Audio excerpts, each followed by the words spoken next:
Le parc à thème est le premier modèle de cité membre du consortium Le Papillon Source Méditerranée.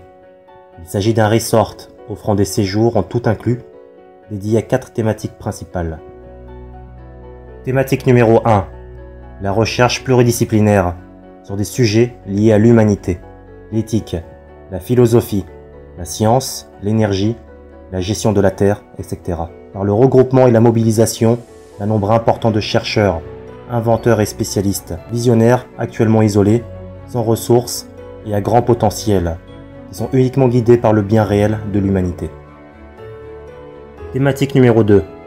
Le tourisme éducatif et scientifique par la mise à disposition d'attractions expérimentales, offrant un divertissement de qualité, en plus d'un apprentissage et une expérience de la créativité, pour des clients de tout âge tels que familles, individus seuls, petites et grandes entreprises, écoles et universités, personnalités publiques et chefs d'État, ainsi que des groupes d'intérêts spéciaux.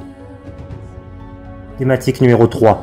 Le tourisme d'affaires sociétales, par l'organisation et la mise en place de groupes de travail, conférences, réunions, salons, expositions et sommets où se mêlent subtilité d'esprit et intelligence du cœur. Thématique numéro 4. L'échange et la mise en place de manière collaborative d'accords de coopération sur la façon d'aborder positivement les changements fulgurants de notre époque et sur la manière d'administrer éthiquement et durablement les affaires du monde. Cette cité majestueuse et lumineuse, d'une surface minimale de 150 hectares, sera implantée en France et intégrera 2 règles en or, afin d'œuvrer à changer positivement le monde. Règle numéro 1. S'abandonner au collaboratif. L'environnement hautement durable, créatif et féerique a pour objectif de faciliter l'engendrement d'idées neuves, aux intersections, en cassant les cloisons, en transgressant les frontières de spécialistes, en mélangeant les compétences. La cité sera celle de la collaboration. Il s'agira de mutualiser les moyens, les biens, les talents et les bonnes volontés. Après la compétition et l'opposition, elle amènera à réapprendre à faire destin commun. Elle permettra d'expérimenter la collaboration sur des projets et des espaces communs. Ces actions permettront de prendre conscience de la sagesse du groupe et de son intelligence. Règle numéro 2. Expérimenter soi-même. La cité donnera des occasions de faire, au lieu de donner des leçons.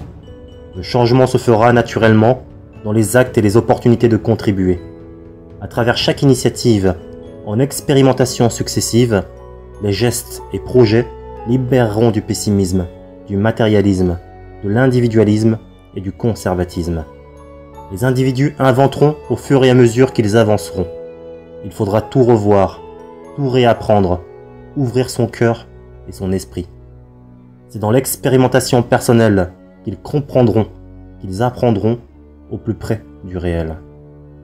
Voici donc venu le temps d'amorcer collectivement l'union des peuples tant désirée, et celui d'élever la nation française au rang de modèle de développement sociétal à suivre, puis de moteur du changement positif.